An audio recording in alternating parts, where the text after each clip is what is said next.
Hey, everybody. Welcome to Daniel Davis Airport Edition. I'm in the airport today at Washington Dulles. I'm heading to Brown University, where I'm going to be attending and then presenting at a conference on foreign policy issues related to the China-Taiwan issue. But more on that another time.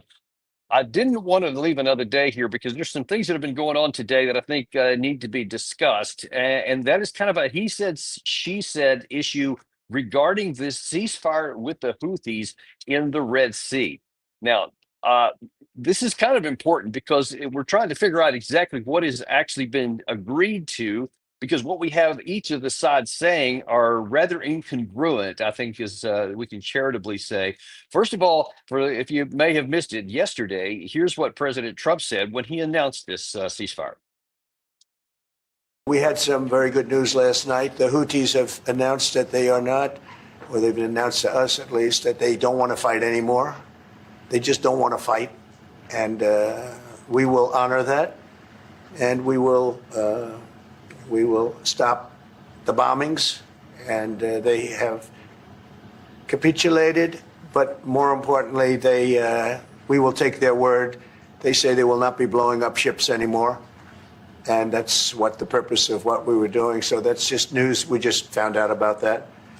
So I think that's very, very positive. They were knocking out a lot of ships going, as you know, sailing beautifully down the various seas. It wasn't just the canal. It was a lot of other places. And I will accept their word, and we are going to stop the bombing of the Houthis, effective immediately. And Marco, you'll let everybody know that. Can you tell us a bit more about the deal that you've reached with the Houthis? No, it's not a deal. They've said, please don't bomb us anymore, and we're not going to attack your ships. And where did you hear about that? It doesn't matter where I hear it. The very good source, I could tell you. Very, very good source. Would you say, Marco? I would say pretty good, right, JD? A very good source. Okay, kind of interesting there because he said, first of all, this is not a deal. No deal has been struck. It's just that the way he characterized it, the Houthis begged us to stop shooting them. That they have capitulated is the way that he put it. That they have given up and they've asked us to stop shooting. So that's what we're going to do. We're going to take them at their word, etc. But then you have the news out, and you really recall yesterday when we first went on the air and talked about this stuff.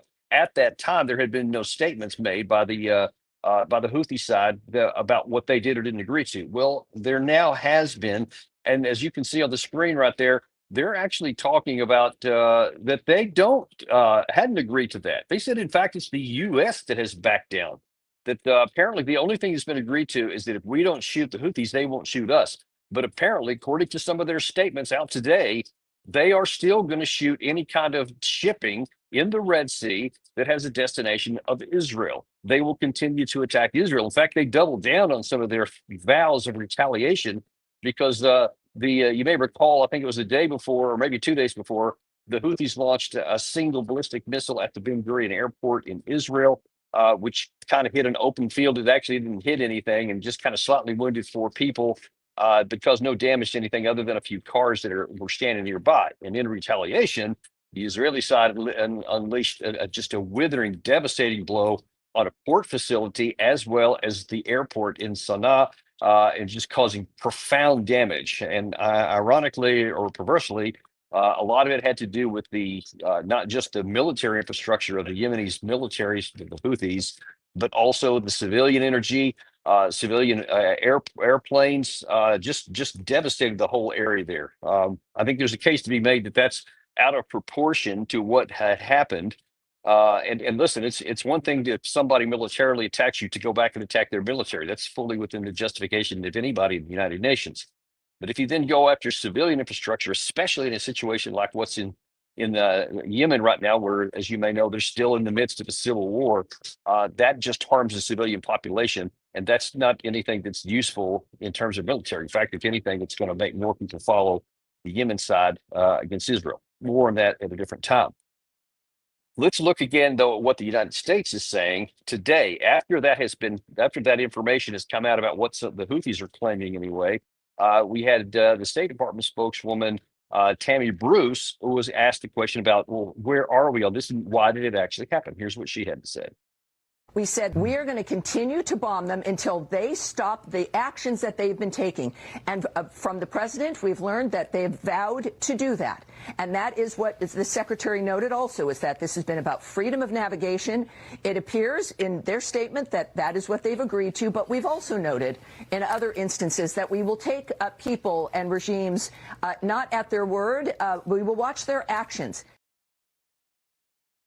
Okay, that's the way she characterized that is that we've taken them at their word. They keep saying that over and over, but then they want to start off by saying, listen, this is what we said. This was all about freedom of navigation, and we were attacking the Houthis in Yemen to keep it open. And now then they say they're going to stop shooting us, and they say they're going to stop shooting other ships. We'll see if that actually happens. But listen, there is mounting evidence that this is just because we finally acknowledged what Larry Johnson has said on our show many times, what we pointed out.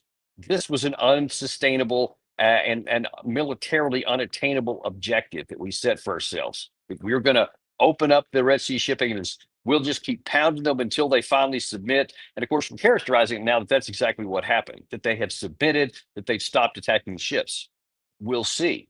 Maybe it is. Who knows? Maybe that for all the bluster coming out of Yemen, maybe it's also just bluster from them too. And actually, when it comes to action, they won't. Can't say either way right now because we have to see what happens. But if there are more attacks, if the ships are hit, then I think that'll make it pretty clear which way it was. But in any case, it is not in American interest to continue this mission because you just can't accomplish it. I mean, they've been going on, like I said, with the Saudis for the better part of a decade. They've been hit a lot by the Israelis. This was just happened. We've hit them a lot too. They are prepared for this, and they have the ability and the stamina to endure this kind of punishing fire.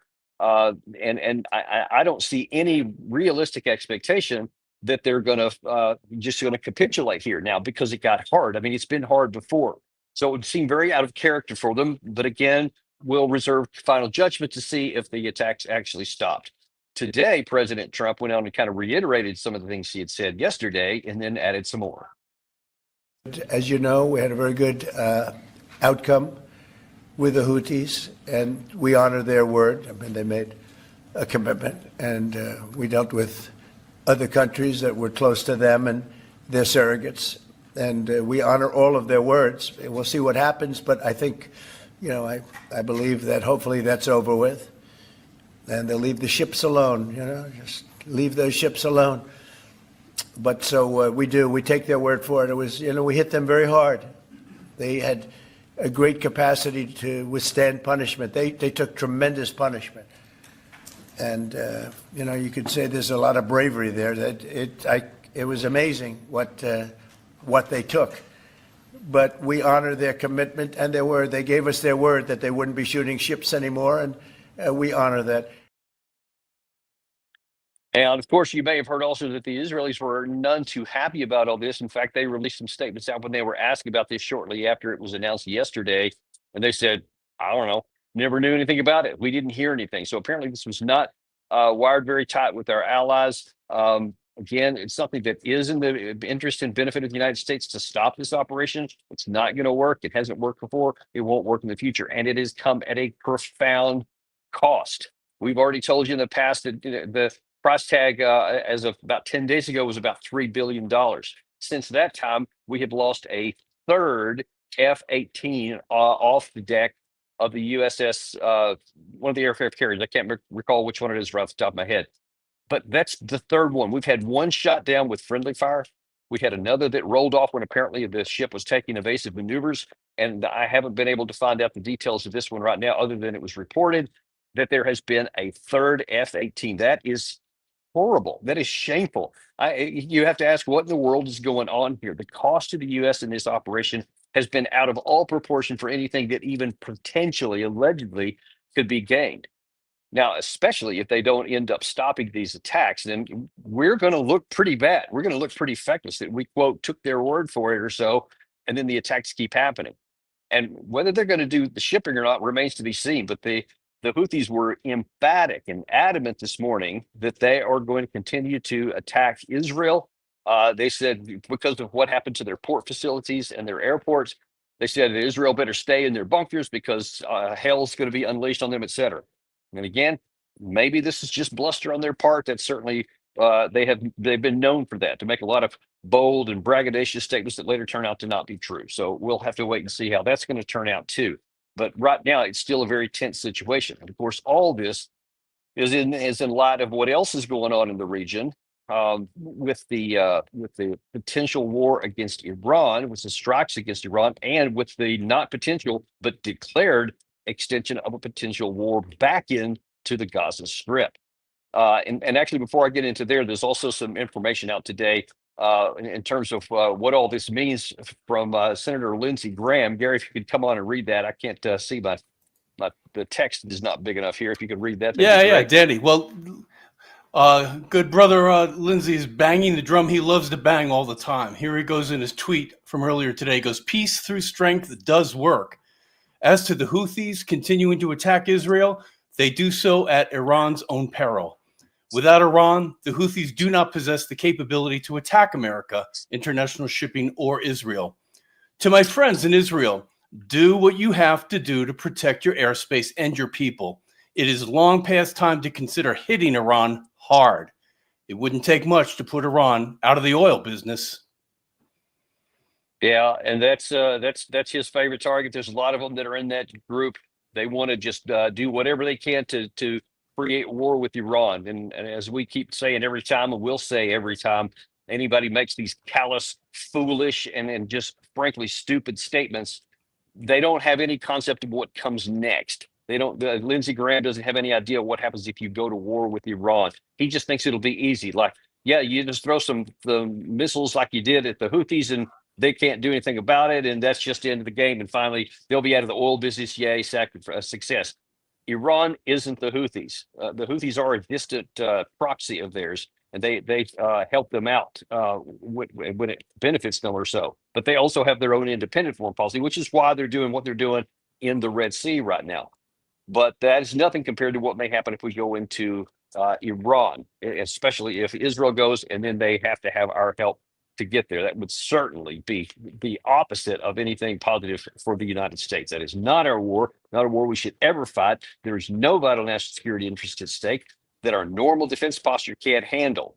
Unless we're specifically attacked by Iran, that's it. We should not have any chance to go in there to war against them. It would be violating international law, American law, the Constitution, you name it. So let's stay out of that.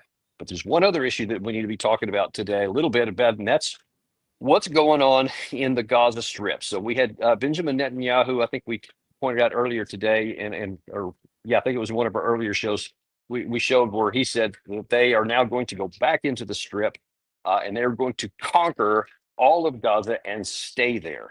And now, listen, they have failed to do that in 19 months of war. By what rationale are you going to suddenly succeed now when you didn't before? And by the way, they have been starving the Palestinian people since I want to say it was the 5th of March, sometime in March, all the way through. Those gates are still closed. So they claim, the Israelis do, that they're doing this to put pressure on Hamas to release their remaining hostages. That's what they say. But that is a direct, emphatic violation of the laws of war, because you are punishing an entire people group, an entire population that's captured inside the Gaza Strip, by saying we're going to starve you to death unless you do what we want. It is blatantly against the rules of law, and they can't continue this new operation here unless we continue to fund it, unless we continue to provide the ammunition and the bombs and all that sort of thing. And listen, that is also not in America's interest. It is not in America's interest to pummel this people who's already sealed off from the rest of the world. It's not in our security interest. It's not in our moral interests. And even to those friends who are friends of Israel, this is not in our interest to help them do that either, because it will ultimately fail. They are planting deep, deep seeds of future instability because of the catastrophic loss of life and the destruction of an entire way of life of the entire 2 million people who were still forced to stay inside the Gaza Strip. Yes. It's not going to turn out well for Israel. It's horrible for the Palestinian people right now, and it won't be good for America, either on the diplomatic front, economic front, or the moral front. And we need to be clear on that right now.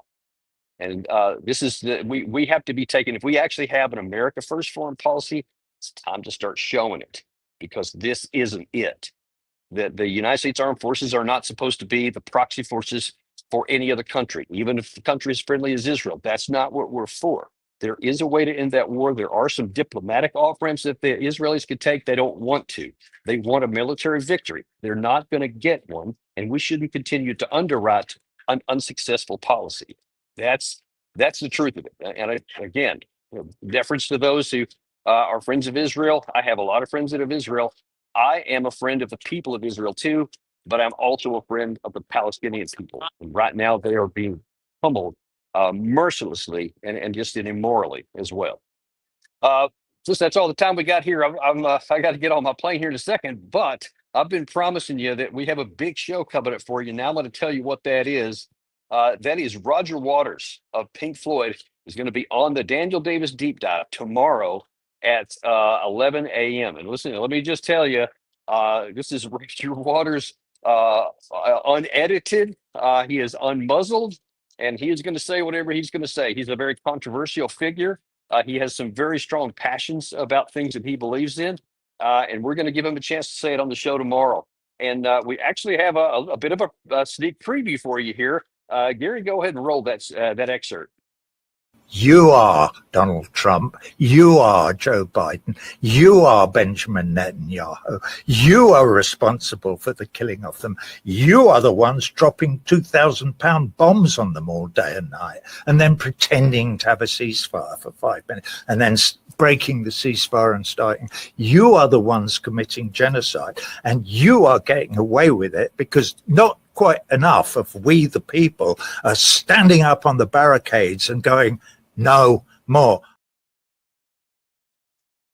So yeah, that's one of the tamer points. And listen, he is very, very articulate, and he talks a lot about the Russia-Ukraine war. He talks about the Israeli-Hamas war, and then he talks about his view of morality and what that should mean to us. And he's going to make an appeal for people to start doing something, to take some action, to man the ramparts, as he said there at the end there, and look at the barricades, hearkening back to other times in history. But listen, I know he's a controversial figure, and we didn't edit this at all. So you get to hear his words as he said them.